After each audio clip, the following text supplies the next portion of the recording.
7ଟି ବିଭାଗରେ 476 ଜଣ ଅଧିକାରୀ ଓ କର୍ମଚାରୀ ନିଯୁକ୍ତ।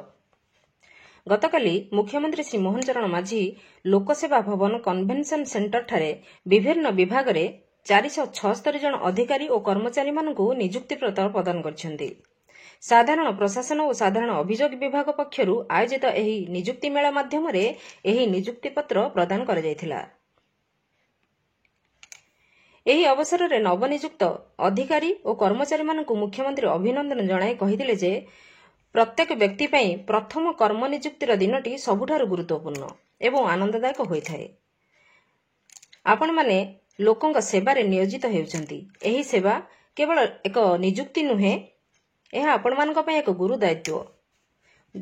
ଗଣତନ୍ତ୍ରରେ ସରକାର ହେଉଛନ୍ତି ଲୋକଙ୍କର ଆସ୍ଥା ଓ ବିଶ୍ୱାସର ପ୍ରତୀକ। ଜନସାଧାରଣଙ୍କ ସମସ୍ୟା ଓ ତାର ସମାଧାନ ସରକାର ଓ ସରକାରୀ କର୍ମଚାରୀଙ୍କର ଦାୟିତ୍ୱ। ସରକାରଙ୍କ ଜନହିତକର ଯୋଜନାର ସୁଫଳ କିଭଳି ସମାଜର ଶେଷ ଧାଡ଼ିରେ ଥିବା ବ୍ୟକ୍ତି ପାଖରେ ପହଞ୍ଚି ପାରିବ, ଏହାକୁ ନିଶ୍ଚିତ କରିବା ସରକାରୀ କର୍ମଚାରୀମାନଙ୍କର ଦାୟିତ୍ୱ। ସରକାର ଯୋଜନା ଓ କାର୍ଯ୍ୟକ୍ରମ ତିଆରି କରିବେ, କିନ୍ତୁ ଏସବୁକୁ ପରିଚାଳନା ଓ କାର୍ଯ୍ୟକାରୀ କରିବା ଆପଣମାନଙ୍କର ଦାୟିତ୍ୱ।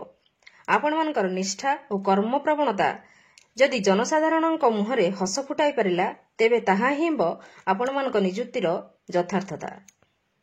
ସୂଚନାଯୋଗ୍ୟ ଯେ ବିଭିନ୍ନ ବିଭାଗର ନିଯୁକ୍ତି ପାଇଥିବା ଅଧିକାରୀ ଓ କର୍ମଚାରୀମାନଙ୍କ ମଧ୍ୟରେ ମତ୍ସ୍ୟ ଓ ପ୍ରାଣୀ ସମ୍ପଦ ବିଭାଗର 82 ଜଣ, ଖାଦ୍ୟ ଯୋଗାଣ ଖାଉଟି କଲ୍ୟାଣ ବିଭାଗର 39 ଜଣ, ଉଚ୍ଚଶିକ୍ଷା ବିଭାଗର 24 ଜଣ, ସ୍ୱାସ୍ଥ୍ୟ ଓ ପରିବାର କଲ୍ୟାଣ ବିଭାଗର 231 ଜଣ, ସୂଚନା ଓ ଲୋକସମ୍ପର୍କ ବିଭାଗର 5 ଜଣ, ଯୋଜନା ଓ ସଂଯୋଜନ ବିଭାଗର 61 ଜଣ ଏବଂ ଅନୁସୂଚିତ ଜନଜାତି ଜାତି ବିଭାଗର 34 ଜଣ।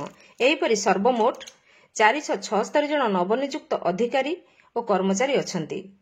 ତନ୍ମଧ୍ୟରୁ ଗ୍ରୁପ ଏ ବର୍ଗର 98 ଜଣ ଅଧିକାରୀ, ଗ୍ରୁପ ବି ବର୍ଗର 130 ଜଣ ଅଧିକାରୀ ଏବଂ ଗ୍ରୁପ ସି ବର୍ଗର 248 ଜଣ କର୍ମଚାରୀ ରହିଛନ୍ତି।